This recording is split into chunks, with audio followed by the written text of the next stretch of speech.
ରସାଳ ସାରେ ରସାଳ ସାରେ ରସି ପୁଣି କି ରସି ପୁଣି କି ଲୋକ ସାରେ ରସାଳ ସାରେ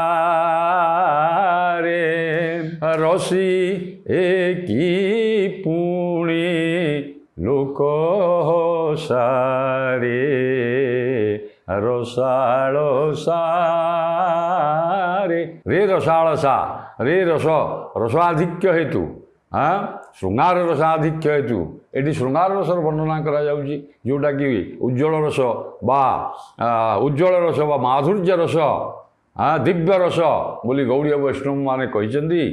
କବି ସେଇ କଥା କହୁଛନ୍ତି।